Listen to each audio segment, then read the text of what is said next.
So we had Francis Ngannou have a fight last weekend in the PFL for the heavyweight championship of the world against Renan Fierro. Sorry if I'm saying that name wrong. Doing my best here. Anyways, he became a heavyweight champion of the world for another promotion, just like he was heavyweight champion of the world in the UFC, coming back to the MMA world after having back-to-back losses in the boxing world, but showing us that, hey, he still has it. He still can do the damn thing when it comes to the MMA world.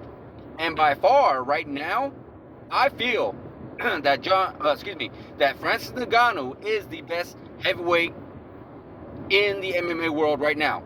That's including Tom Aspinall. That's including John Jones. That's including Stipe Miocic. Anybody else in the heavyweight world, in the heavyweight division, in the MMA world, Francis Ngannou stands alone right now at this point. Why? John Jones hasn't really necessarily proven himself.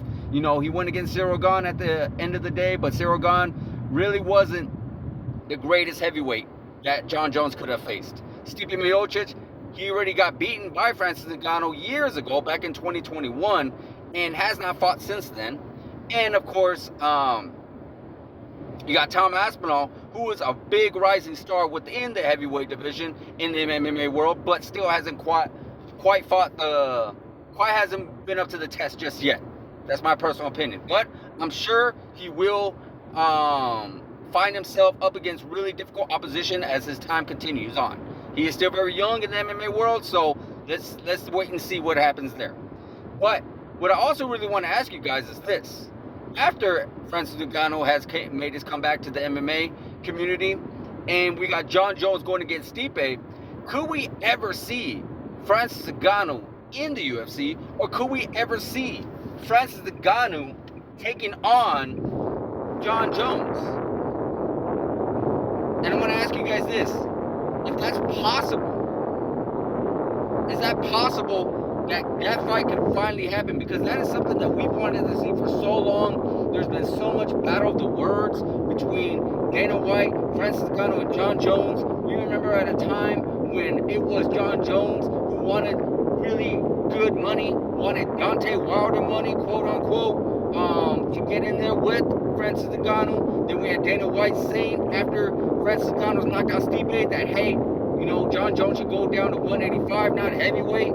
Now you got Francis Ngannou at a different promotion after, you know, they just could not come to terms with each other, with Dana White and Francis Ngannou. And then you got Dana White saying how John Jones would beat Francis Ngannou and that it was Francis Ngannou that was holding up. There was just so much going on here. And this fight's been building up for so long, years in the making. And I just see the potential of money being made on all sides for John Jones, for Francis Ngannou, and for the UFC. But we all know this. Dana White does not cross-promote. He cross-promoted back in the day when it was Pride was the number one. When Pride was the leading organization in the MMA world. And he let Chuck Liddell go over there. But then he got screwed over. So it's understandable why Dana White is not big on cross-promoting. But how do we get this fight made? I feel like with Dana White's new business partner, with Dana White's new business friend, with the king right now in the both boxing and MMA world, Turkish Al-Sheikh, forgive me if I'm saying that name wrong too, but I feel like he's the one that can actually make this fight happen. Because we all know John Jones wants money. We all know Francis Ngannou wants money. And we all know Dana White does not necessarily like to cross-promote. Why? Because he's also risking losing more than gaining. And he's also, you know, it's understandable that the fact that the UFC is the much bigger promotion, that the UFC is going to be the one that puts everything into this, where the PFL, no disrespect, is nowhere near the UFC's level. So, of course, if you get Turkey to actually float, or, you know what, give Dana White all this money just so we can have this fight happen, just so this fight could happen in Abu Dhabi or Saudi Arabia or whatever you want to have it at. And they pay the bill. They pay the fighters. They pay for the venue. They pay for everything. Dana White, all he has to do is just give the nod, okay, let's make this fight happen. Because both PFL and ESPN, or excuse me, and UFC are on ESPN. That's one way. Or is Dana White gonna finally say, hey, you know what? Let bygones be bygones. You said some things, I said some things. Francis Ngannou, get over here. Because my heavyweight division is really lacking, which it is. You got Stipe, who's ready to retire. You got John Jones, who's always talking about ready to retiring. You got the rising star Tom Aspinall, who's already knocked out half the heavyweight division already. Name one big super fight that you can have in the heavyweight division. I know there's talks about Alex Pereira going up, which is good. But other than that, there really isn't a whole lot going on in the heavyweight division right now. So I feel like Dana White should open his checkbook and go to Francis Ngannou and it's like, hey, what will it take for you to come over here and make this fight happen? What will it take? Because he knows he's going to be making so much more money than he can ever dream of with this fight alone. Not saying in the business-wise, because we all know he made a lot of money in the business-wise, but with this fight alone, with the amount of eyes, with the amount of attention, with the amount of people talking about this, everybody wants this fight. This is a big money fight, and I feel like everybody's pride, everybody's ego needs to be put aside and let this fight happen.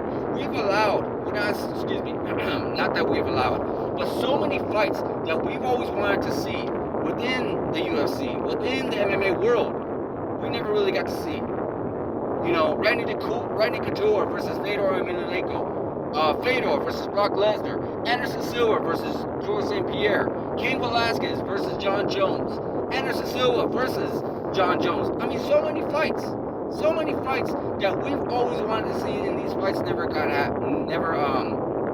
end up taking place. And we cannot allow these to be one of them. We can't. We need this fight to happen. You know, it's sad. We are the fans.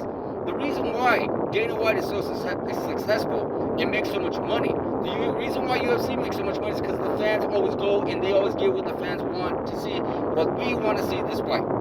So hopefully, these guys can put aside everything, the bad blood, the feud, actually keep the feud and make this fight even bigger.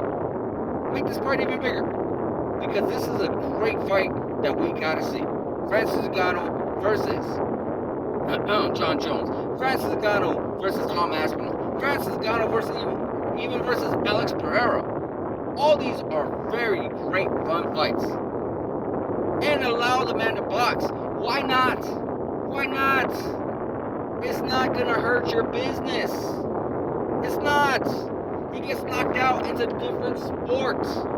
The best example is Conor McGregor. Conor McGregor made a boatload of money against Floyd Mayweather and got knocked out, and then came back in 2018 to fight Khabib Nurmagomedov and became the biggest the biggest UFC pay-per-view draw. I believe it was like 2.5 million or something. I could be wrong, but it still was the biggest ever. It didn't hurt Conor McGregor, and it's not gonna hurt Francis Ngannou. He's already actually done the damn thing. I can't see him boxing that much more. Maybe against Deontay Wilder. Maybe he gets a rematch with Tyson Fury. I don't know. But even then, it's like, all right, go ahead, do your thing. You want to do your thing? You want to box? Go ahead. When you come over here, you're getting paid this. You get paid whatever you want to get paid over there in boxing. Fine. But over here, you're going to get paid this. And I guarantee you, Francis Ngannou will do it. So hopefully, guys, we can get this fight happening. Hopefully, we can get this fight made. Like, subscribe, hit that notification button, guys, and I'll see you guys in the next video.